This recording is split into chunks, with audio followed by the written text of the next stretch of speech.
Powered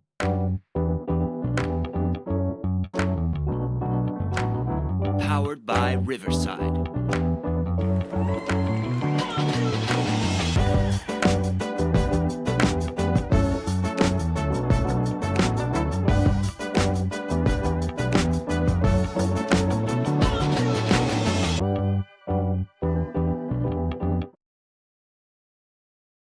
Welcome back to the Movement for Life podcast. My name is Kolby Krystofik, the owner and operator of Oxnard Movement, the only CrossFit gym in Oxnard, California. This podcast is where we talk about ways to keep us moving throughout our life. We talk about all sorts of different topics that talk about or discuss what it means to be healthy and happy and stay moving throughout our lives. What are the things that are related to that? We start off every episode with what we did in the previous week. Before I get into that, a little preview on today's episode. We are going to be talking about relationships with friends and family. A few weeks ago, we did the 7 F's of health and wellness and fulfillment.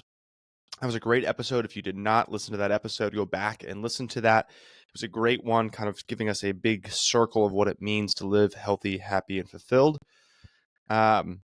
This week, we're going to dive a little bit into relationships, which kind of talks about our family and friends portion of that. This plays off similarly to last week's episode about community and community's role in your life. I'm going to step out a little bit and say that community may be a little bit different than friends and family in the context that we're going to talk about today. Because I'm going to be talking about, instead of at an organizational level, what does that look like? I'm going to talk about at a personal level, what does it look like to have good relationships or solid relationships? What does healthy relationships look like, and how do I pursue those? And what are some ways that you can take away and do that as well or practice it? So the first thing, what did I do this last week? This past week, I actually did a CrossFit competition in Venice, California, the Venice Painkiller competition.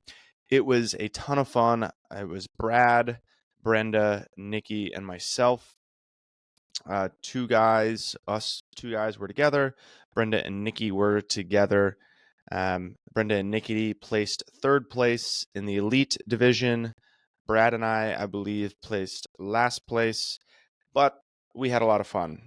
I maybe wouldn't say completely for Brad, but definitely for myself, I was a little bit underprepared for that. Coming off of lifeguard season and not doing a lot of CrossFit training, definitely hit a little bit of surprises. If you're watching on YouTube, I still have a little bandage on my wrist.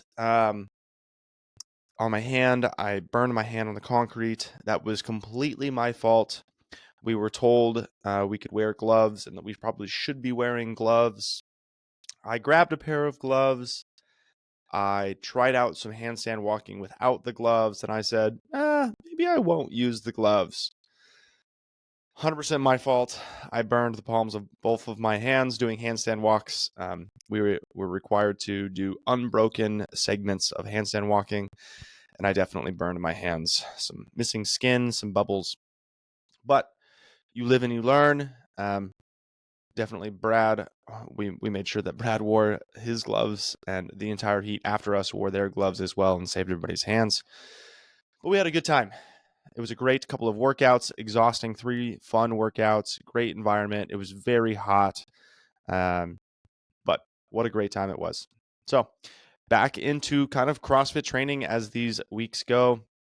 I'm hoping to get some more and more CrossFit training happening.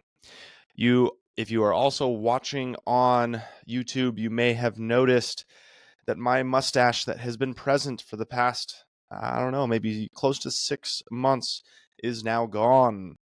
Lifeguard season is coming to an end, which means changes. Love it. Let's dive into today's topic. So a few weeks ago, we talked about the 7 different F's of fulfillment, basically, but health and wellness and living healthy, happy lives. And I said maybe we're going to dive in deeper into each of these topics a little bit. And today we are going to get to do that little bit deeper dive. Hopefully we keep it sort of quick for you, but into one of those topics. And that topic today is going to be friends and family. How do I have thriving relationships with friends and family? I think this is slightly different than community from an organizational standpoint, which is what we talked about the previous week. The goal of this is to explore what it means or how to have those thriving relationships, and then maybe a tip or two on how you can take action, or even how can you maintain or nurture. You're like, hey, I actually have really good friendships. What are some things that I can be doing to nurture those friendships or maintain those friendships? So there are a couple of different things. I'm going to talk about seven different things, 7 different areas that are important when we're talking about relationships with family and friends.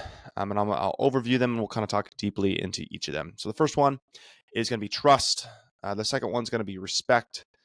The third one's going to be communication. The fourth one is support. The fifth one is compromise. The sixth one is independence. And the seventh one is conflict resolution. So these are kind of 7 different areas that are important to consider when we're talking about relationships with friends and family. And, likely you could go on and on and on with a list like this. This is just 7 of them that I'm coming up with in the last half an hour or so as I sat down and thought a little bit deeper about this. So we'll kind of start back at the top of this list. This first one, trust. Trust is definitely the start point, in my opinion, for most relationships. Trust is the very first thing that typically has to happen that sparks relationships. And that could be friendships, that could be romantic relationships as well. Is there is some sort of trust that is underlying, and the trust could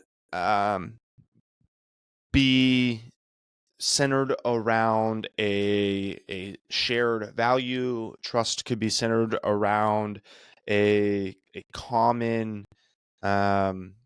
a commonality is what I'll call it. A commonality. Maybe some trust could be built if you meet somebody and you're a twin, and you meet somebody else that is a twin. You feel this instant sort of trust with somebody because for no other reason that they are a twin. Maybe I'll give another example. There was maybe a couple of years ago, I was flying from California to Denver, and I met this gal on the airplane, an older gal who ended up sitting next to me. Started talking just briefly, and at first I was like, I'm not really a talkative person. Like, I don't really have any interest in having a conversation or talking with you. And somehow it got brought up, like, oh, where are you from? And I said, well, I'm not really from around here, but I'm from a small town in Arizona. And she was like, oh, I'm also from a small town in Arizona as well. And I was like, oh, immediately, like, interest peaked. And like a little bit more trust of, like, boundaries come down. Oh, that's crazy. Probably not the same small town. I mean, I came from Gilbert, Arizona. And she was like, oh my gosh, I grew up in Gilbert, Arizona as well. And then immediately, like, a lot of barriers just dropped because of this commonality of, like, hey, you were from the same hometown as me. I have this weird sense of trust with you in a relationship, even if it's just an instantaneous relationship. That doesn't mean that these relationships go far, but in my opinion, that trust barrier, or that trust piece, is the barrier to starting a relationship. That is that barrier to starting a relationship. So if we end up trusting someone, then we can start to develop the next steps of friendships and relationships.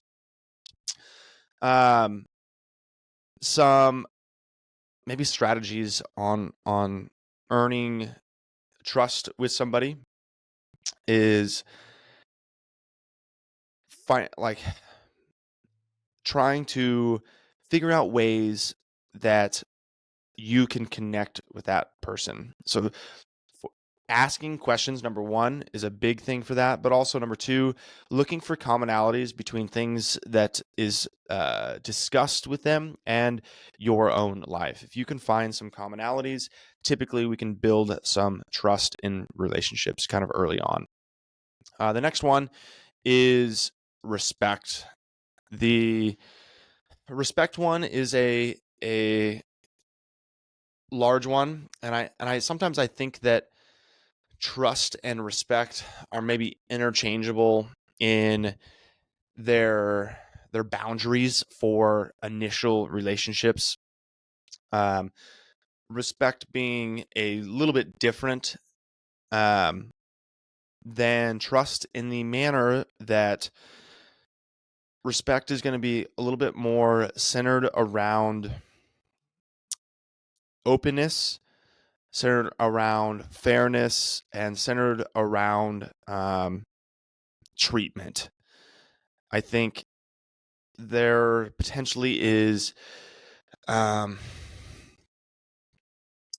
boundary when somebody says, I don't respect this person.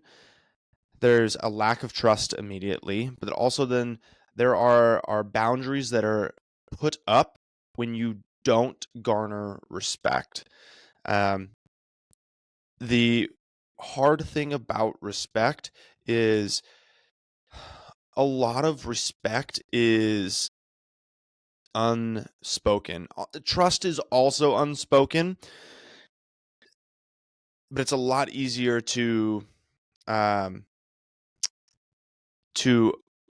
feel a mutual connection around trust rather than feeling a mutual connection around respect. Respect sometimes comes from positions of accomplishment. Sometimes it comes from positions of leadership or positions of maybe leadership or power. But might even say, like, on the social hierarchy or age hierarchy, like, you might respect somebody that is older than you for no other fact than they have more life experience. That's not always the case, but more often than not, respect is coming from a place of holding someone higher than where you currently are. That is generally a barrier to communications, right? If you don't expect someone, or you don't respect someone to the point where you don't see them as an equal or higher than you on the social hierarchy, the likelihood that a friendship buds because of that or thrives because of that is probably pretty low. Maybe an example I will give of this, as far as respect goes, what's somebody or a relationship that was kind of founded on respect rather than trust. I would say maybe a professor of mine in college, Professor or Dr. Holden McRae, was somebody that I had a fantastic relationship with, that started with respect. It didn't necessarily start with trust, but it started more with respect, because trust, I would say, is a two-way interaction, where respect was, hey, I understand where this person's come from. I understand this person's place. I understand this person's maybe background a little bit more. And then there might be more of a one-way communication. So at first, because he was my professor, there wasn't a lot of interaction back and forth. The first couple of interactions that made me gain some respect was the conversations that were in a public setting. And sometimes that is where we gain respect from some people, is when we see what's publicly available to us about this person. Oh, this person's a CEO of this company. Oh, this person is a father of four. Oh, this person is, something that we may see from the online world. That could be not like nowadays we could see like what are people like on Instagram and Facebook, LinkedIn maybe. Before that was not necessarily a thing. That might have been something that was like in newspapers or on TVs. We might have respect for like a movie star because we saw them on the screen. So again, that doesn't necessarily mean that there is going to be a great relationship that is going to be happening, but I think that is a big first of line barrier that helps those relationships start to thrive, start to bud, and kind of kick off, is when there's trust and there's respect. The third one is communication. This is one that I think that once respect and trust has been built or established, communication is kind of that next step. And communication can mean your guys' ability to banter and have conversation, like as simple as that. Like, how well do you guys get along? And this can also mean the ability to honestly communicate with each other. I think that, as you build good relationships, this is one, communication, that allows you to speak in love to friends and family. And allowing yourself to speak in love to friends and family can definitely help foster thriving and optimal relationships for yourself. That's going to be done in conjunction with a bunch of other things, but you got to be able to have honest communication. If you are lying to your friends about things, maybe that's not a sign that you have a thriving relationship with them. Sometimes that's seen through hard times, right? When things are really good in relationships, it's really easy to be in relationships and friendships. It's typically the hard times that are defined by that good, honest communication. There's probably dozens and dozens of examples of open and honest communication. I'm going to say maybe an easy example that may be relatable for everybody is if they're thinking, back when they were a child, maybe some of the conversations that their parents had with them that may be, not a positive conversation. And maybe some of the things that comes to mind is like conversations that follow a bad report card, or conversations that follow, a hard time, or the loss of a friend, or hard conversations that come when they get in trouble or don't follow directions, right? Those conversations are able to be had in a positive manner when there's that safety, that trust, that respect laid out in place beforehand. And that parent to child relationship is a little bit different, but a kid knows that their parent loves them despite maybe a hard conversation or an honest conversation with them. A good thing for that with friendships, not necessarily a parent to child relationships, but friend to friend, I think a massive component of communication is effective listening. I think that is a really big piece to be able to understand and speak to friends on a close level, is being able to understand them and listen to understand, instead of listen to respond. I think that is an easy thing to also, talk about over the computer, and a very difficult thing to do in practice. When I'm listening to my friends, am I listening to understand, or am I listening so that I can respond to what they're saying? The next one is going to be support. This is a fairly obvious one, I think, in the realm of friendships and family. Everybody wants a friend that is supportive. They want a supportive friend. And supportive can be kind of twofold. Supportive can be no matter what. Hey, you get to make whatever decisions that you want, and I will be supportive of you no matter what you do, the mistakes you make, this, that, which is a very important component of being supportive. Then the other view of supportive is that open and honest communication. Like, hey, I want you to know that I'm going to be supportive to your growth. I'm going to push you and want you to be a better person and push you towards your goals and have conversations about those. That is also a different component of support from a friendship or from a family. Another one of these that comes up is I think family again. When I'm thinking about parents and support when it comes to sports as kids. I know as a kid, I was extremely involved in two big sports, swimming and water polo, and my parents supported me heavily in that, meaning they were there to take me to the practices, to be there at my swim meets.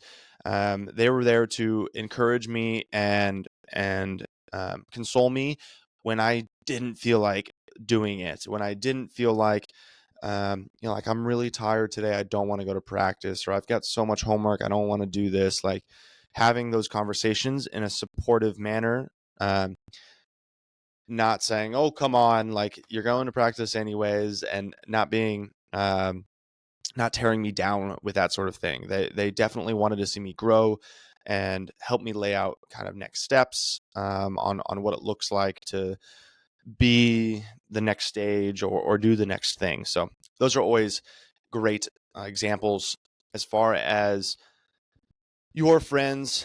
I think, in my opinion, writing things down for my friends is massive. I tend to struggle with remembering things, and so when I write stuff down, my friends may tell me that they want to do this event or they have this idea or they're signing up for a course.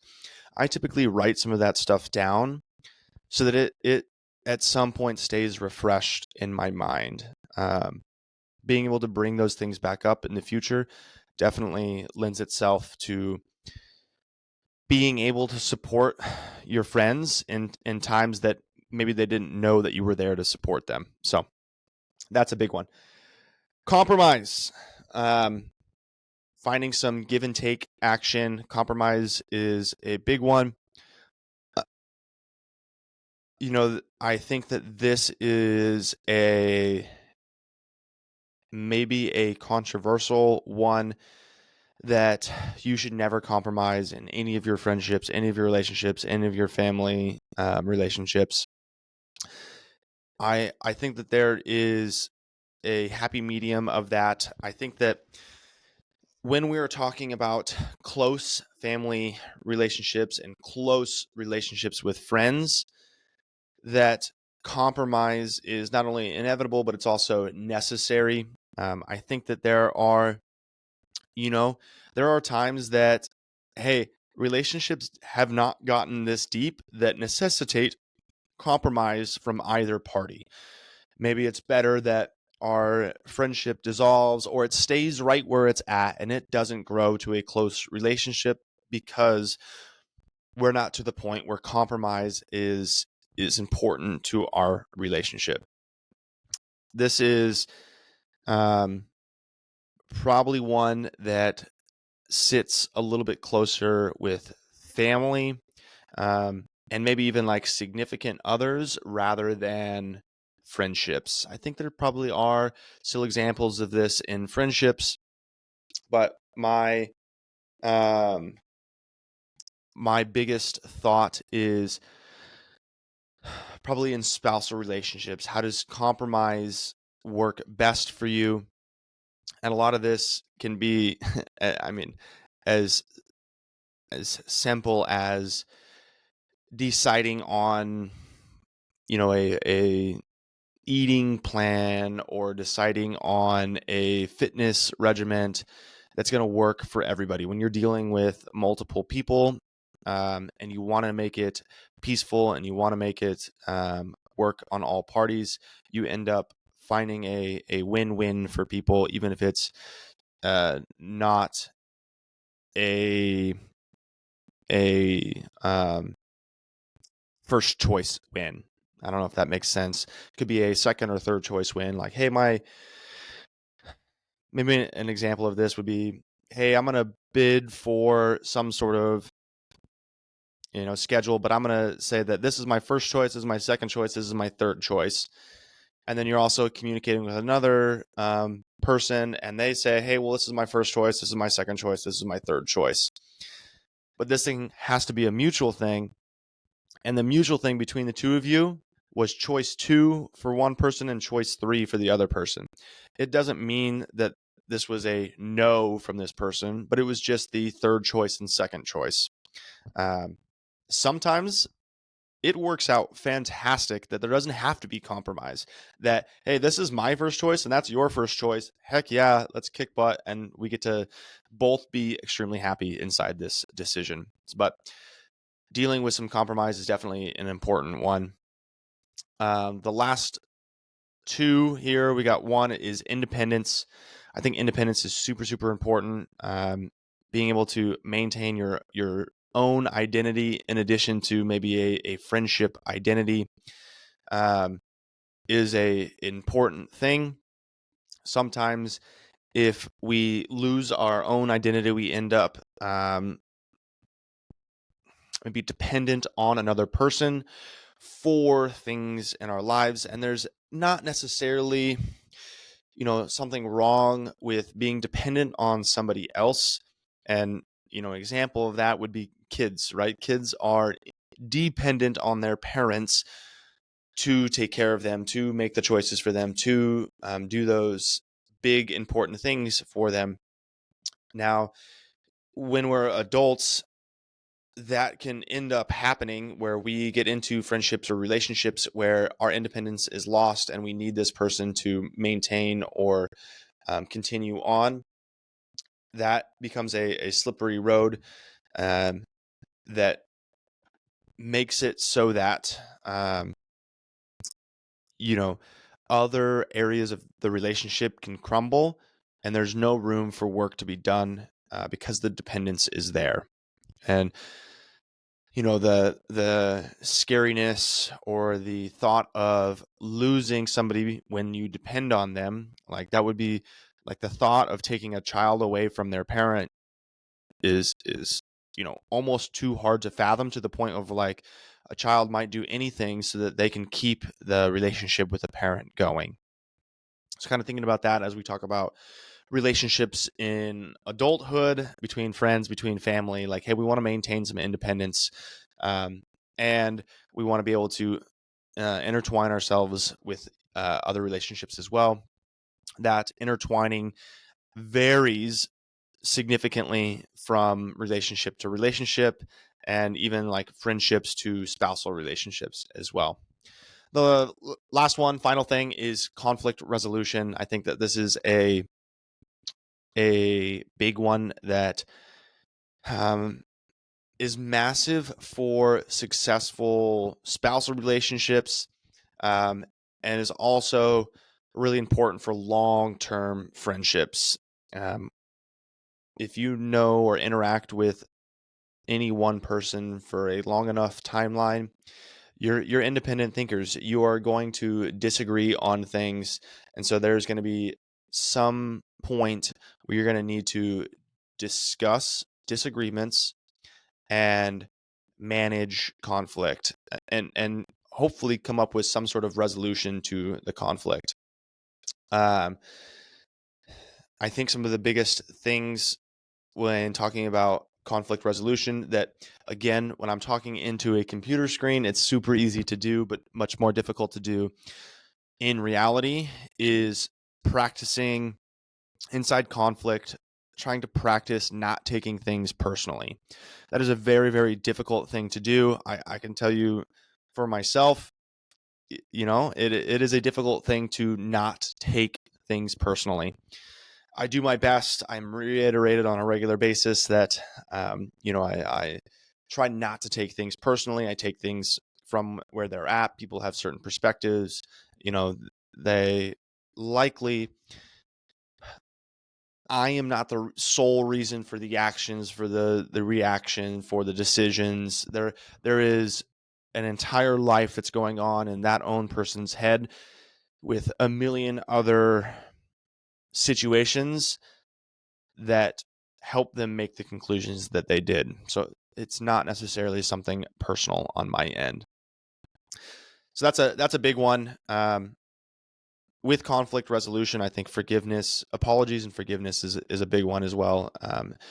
If you find yourself as somebody that's very hard to has a hard time apologizing in situations, or finds themselves in a very stubborn place where they don't want to admit wrongdoing at any point, it is very hard to maintain really healthy and thriving relationships with spouses or with good friends as well. The ability to make up, forgive, and ask for forgiveness is massive in that. So although, I might not be able to not feel like everything's personal on a regular basis, I think that is one of my strengths, is I am able to reflect and think and make apologies or ask for forgiveness on certain areas of where I may have acted inappropriately or made the wrong decision or something like that. Super cool. Hopefully this was helpful. I'll just really quick recap some of the things that make really good, thriving relationships. We've got trust, we've got respect, we've got communication, we've got support, we've got compromise, we've got independence, and we've got conflict resolution. Now, my takeaway or my ask of you guys today is I want you to choose one of those things.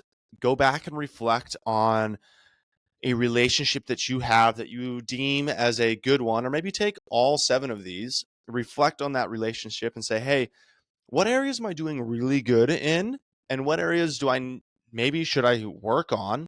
And maybe pick one of those areas that you want to work on a singular friendship and make an effort for it. I'm here with you. I'm going to be doing the same thing.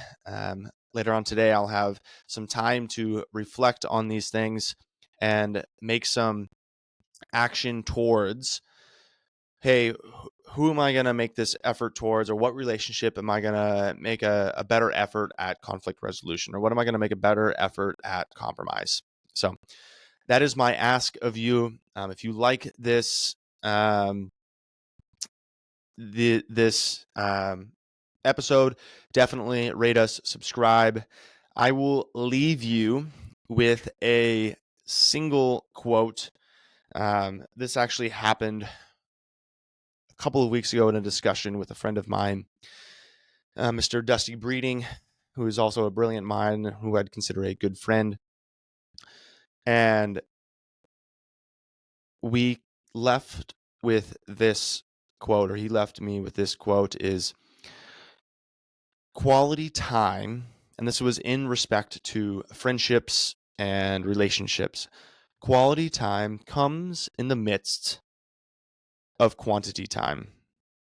I'll say that again. Quality time comes in the midst of quantity time. So think about that. Have a great Thursday, guys. We will see you next week.